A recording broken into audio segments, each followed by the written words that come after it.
I am Ferdinand Marcos, and I am the President of the Republic of the Philippines. I stand today on behalf of 110 million Filipinos. Everyone, hello universe, it's me again. Shoutout sa inyo mga kababayan. Hello sa mga Marcos Loyalist supporters Filipino and OFW. Ngayon, mayroon akong upload videos guys. Nakakatawa lang. Ito kasi sa Duterte. Sumama, kumbaga, nagkaroon ng campaign rally si Isko sa Maynila. Ngayon, nandoon si Sara Duterte. Alam nyo naman ito, pag nag-campaign rally ito, or nagsalita ito sa mic, no, sa mga rally, walang matinong sinasabi ito mga kababayan. Ang tawag ko talaga sa kanya, insecure at saka troublemaker, no? Dahil dito sa rally na ito, mga kababayan, kasama niya dito si Senator Amy. Ang ang nakaka-embier na lang talaga, si Senator Amy Marcos. Kahit sinabi mo, binabalahura na ni Sara Duterte yung kapatid niya, tumatawa pa rin, walang pake. Sabi pa nga ni Sara dapat daw magpalit na ng apelyido si Senator Amy Marcos. Bakit hindi, 'di ba? Total naman hindi siya sinusuportahan yung kapatid niya. Di mas maganda siguro kung ako lang So dahil dito guys, no, sa rally niya diyan sa Maynila, alam niyo bang habang nagsasalita siya, ang sigaw ng mga Maynila, Marcos, Marcos, Marcos. Pakinggan nyo na mabuti. Tsaka isa pa, nagta-thumbs up sila. Tapos, alam nyo, sabi niya pa dito, tinira niya na naman si Congressman Choa, no? I'm not fans of Congressman Choa, pero ang akin lang, sabi ko, sa bawat salita ni Sara Duterte, walang matinong sinasabi, kundi yung paninira, no? Pang balahura sa kapwa.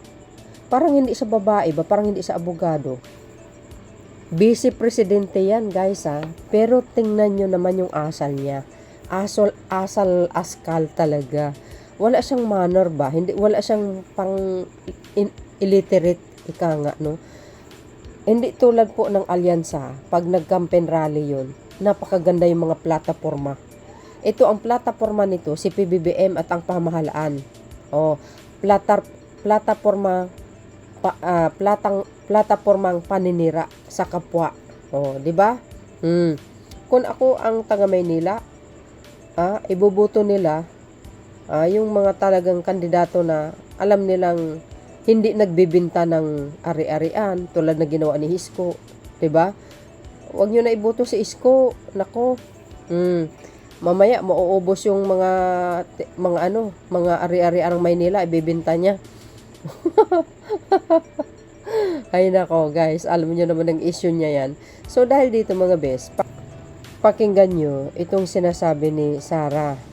Ang pinaka-highlights dito is yung sinabi po ng mga taga Maynila, Marcos, Marcos. Parang napahiya sa doon, tapos dinaanan niya lang sa tawa. No? Kasi pag sinigawan ka lang talaga na Marcos, tapos sabay thumbs down, nako, talagang insulto po yun, di ba? Parang masakit sa bangs yun. Sisigaw sila ng Marcos, Marcos, himbis Duterte, pero hindi So, ibig sabihin, lagi niyong tandaan, si PBBM, matagal nang sikat yan, rockstar yan, mga kababayan. Ito ang lagi niyong tandaan. Si Sara, hindi mananalo po yan pag walang tulong ang NCR. Kung Mindanao lang ang bubuto sa kanya para sa pagkapangulo, walang kwenta. Matatalo siya. Kaso lang, hindi niya makukuha ang fully votes ng NCR, mga kababayan, dahil alam natin talagang makamarcos, no? Sa Luzon,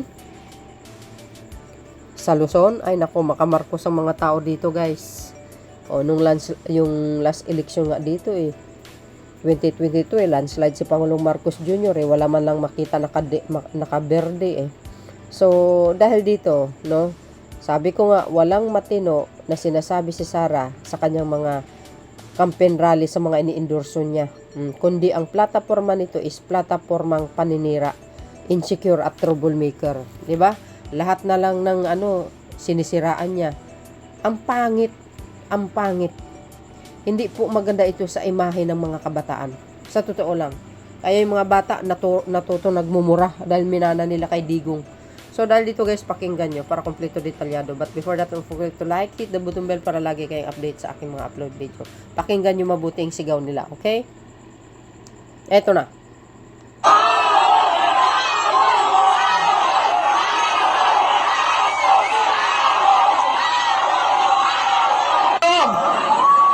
Sa distrito.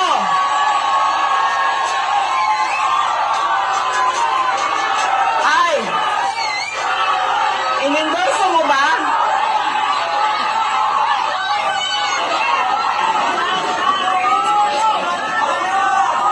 Yan. An example. Ang sample ng automatic yung boto natin, sikat, endorsement sikat, galing sa pamilya ng mga politikong Duterte, ang boto natin yan. Ganyan ang ugali nating mga Pilipino. Alam nyo, yung congressman nyo, si Joel Chua ba yun?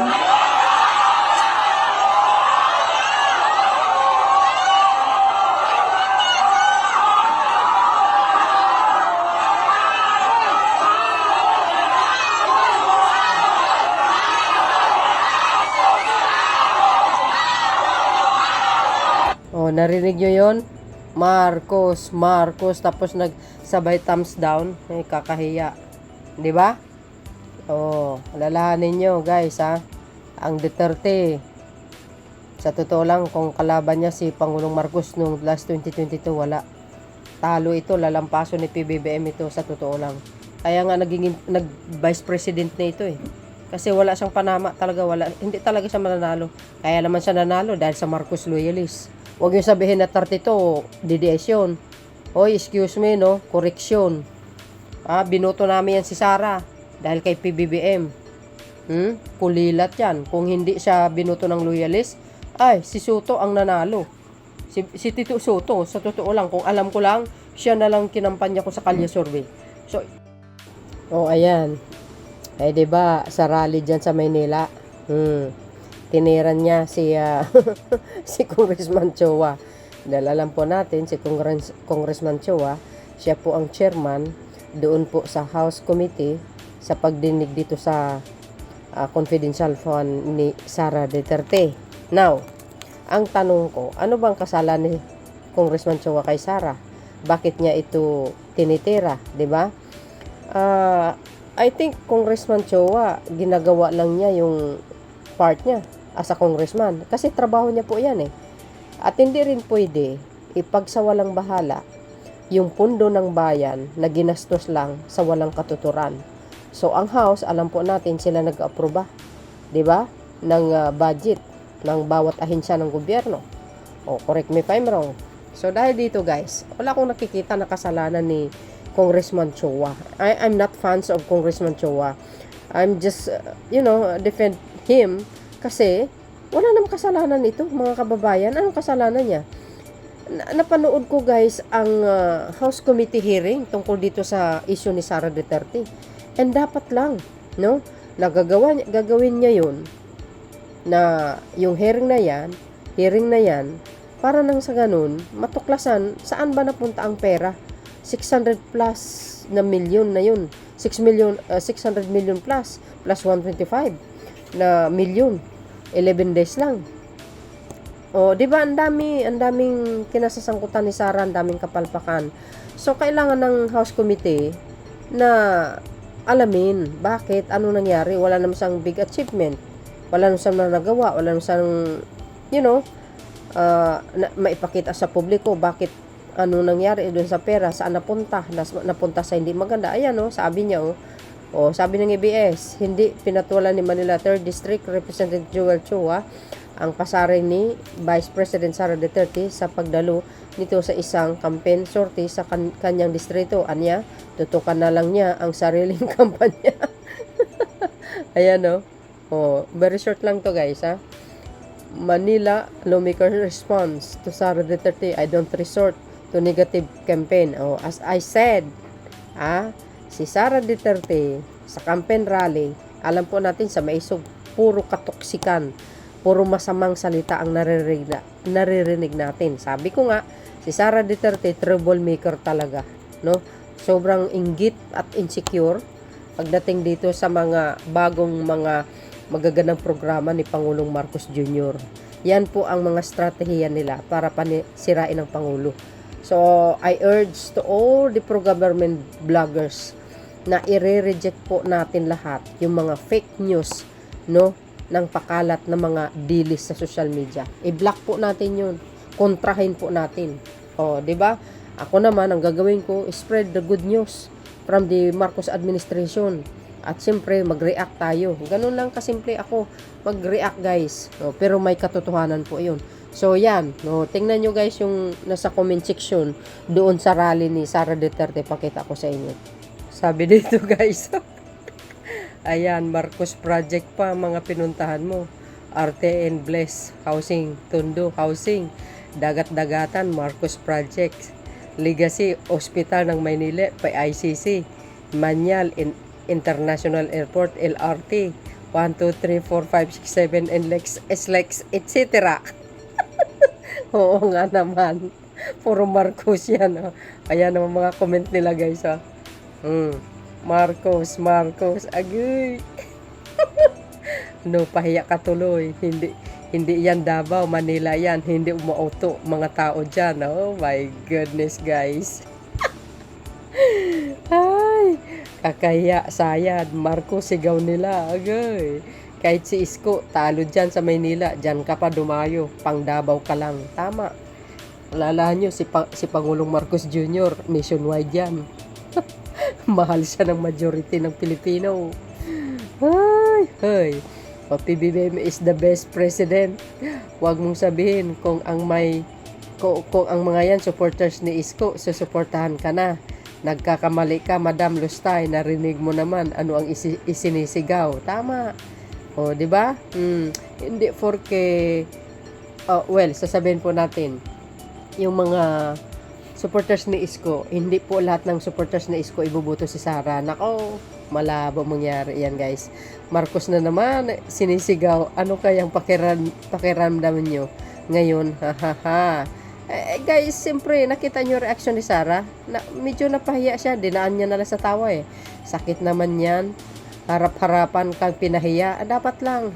O, di ba? Pagkarma nga, lagi kang hinahabol eh. Thumbs down ka pala.